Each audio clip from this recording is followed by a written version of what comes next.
बिहार विधानसभा चुनाव के परिणामों ने पूरे विपक्ष को झकझोर कर रख दिया है। जिस हिसाब से बिहार विधानसभा चुनाव के नतीजे आए हैं, उससे विपक्ष पूरी तरह से बैकफुट पर आ गया है। लेकिन इन नतीजों को लेकर अगर सबसे ज्यादा बेचैनी किसी दल के अंदर है तो वो है समाजवादी पार्टी। अखिलेश यादव ने बिहार विधानसभा में आरजेडी के पक्ष में खूब पसीना बहाया था, कई रैलियां की थी, लेकिन विपक्ष के ज्यादातर प्रत्याशियों के समर्थन में अखिलेश यादव ने जहां पर सभाएं की थी वो प्रत्याशी चुनाव हार गए। कुछ एक प्रत्याशी ही चुनाव जीतकर विधानसभा पहुंचने में कामयाब हुए। बात अगर यादव प्रत्याशियों की करें तो 2020 और 2025 के मुकाबले इनकी संख्या भी काफी घटी है। 2020 में 55 यादव प्रत्याशी जीतकर बिहार विधानसभा पहुंचने में कामयाब हुए थे, जबकि 2025 में इनकी संख्या 28 रह गई है, यानी इनकी संख्या आधी हो गई है। जबकि अगर जेडीयू और भाजपा के यादव प्रत्याशियों की बात करें तो इसमें से ज्यादातर प्रत्याशी जीतने में कामयाब हुए हैं, यानी विपक्ष के यादव प्रत्याशी ज्यादातर चुनाव हार गए हैं और जेडीयू और भाजपा के प्रत्याशी जीतकर विधानसभा पहुंचे हैं। ये तो रही बिहार विधानसभा का।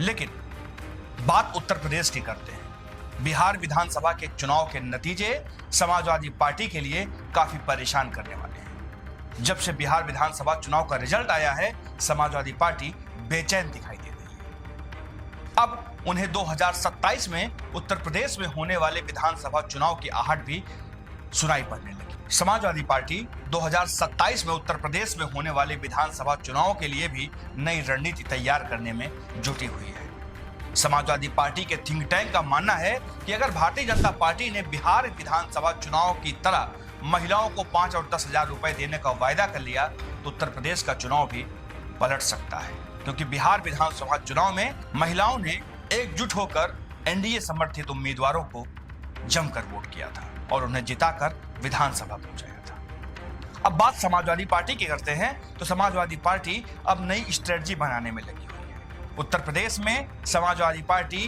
का जो फार्मूला है पीडीए, अब उसमें ज्यादातर समाजवादी पार्टी डी के फार्मूले पे काम कर रही है, क्योंकि समाजवादी पार्टी को लगने लगा है कि केवल एमवाई फैक्टर के बूते विधानसभा चुनाव जीतना संभव नहीं है। ऐसे में पीडीए में पी और ए ये तो अखिलेश यादव पहले से साध रहे हैं, लेकिन डी ऐसा फैक्टर है जिसको लेकर के समाजवादी पार्टी ने अपनी पूरी ताकत झोंक दी है। कुछ दिनों पहले से ही समाजवादी पार्टी डी के फैक्टर पर काम करना शुरू कर दी थी, यानी बाबा साहब अंबेडकर को लेकर समाजवादी पार्टी के जो विचारधारा थी, जो उनके सुर थे, वो पूरी तरह बदल गए थे। दलितों के हित की बातें समाजवादी पार्टी द्वारा की जाने लगी थी। लेकिन तभी 9 अक्टूबर को मायावती ने लखनऊ में एक रैली करके समाजवादी पार्टी के सारे मंसूबे पर पानी फेर दिया। मायावती ने एक बड़ी रैली की और उसमें साफ संदेश दे दिया कि समाजवादी पार्टी उनकी हितैषी नहीं है।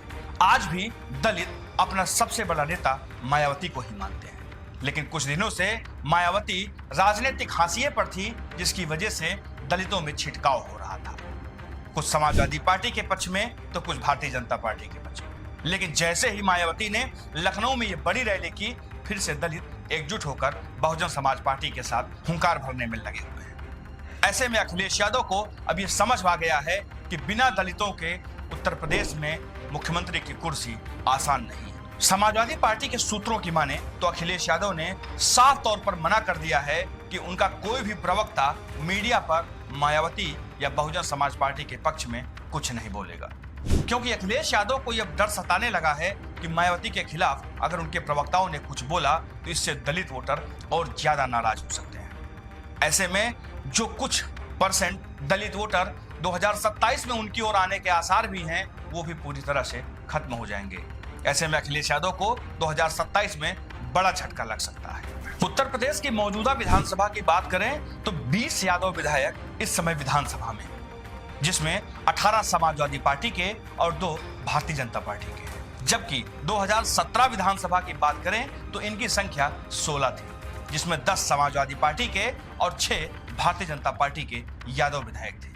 2027 में आने वाले विधानसभा चुनावों में भी अखिलेश यादव की रणनीति कमोबेश यही रहने वाली है, क्योंकि अखिलेश यादव ये साफ संदेश देना चाहते हैं कि उनके अंदर यादववाद नहीं है। ऐसे में अखिलेश यादव 2027 के विधानसभा चुनाव में भी कम से कम यादवों को टिकट देने की कोशिश करेंगे।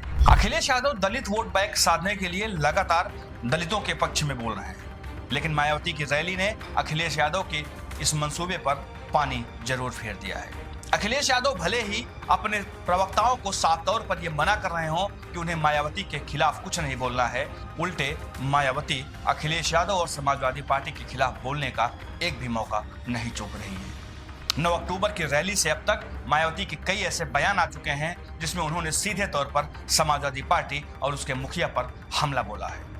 ऐसे में कहीं न कहीं 2027 में अखिलेश यादव की राहें आसान होती नहीं दिख रही हैं, क्योंकि अखिलेश यादव के पास एकमात्र MY फैक्टर है जिसके बूते विधानसभा में फतह हासिल करना इतना आसान नहीं होगा। अखिलेश यादव को दलितों और सवर्णों के साथ की भी आवश्यकता होगी, तभी वो विधानसभा में बहुमत हासिल कर पाएंगे। लेकिन फिलहाल अखिलेश यादव की राहें काफी मुश्किल दिख रही हैं। ऐसे में समाजवादी पार्टी 2027 चुनाव के लिए अपनी नई रणनीति बनाने में लगी हुई है।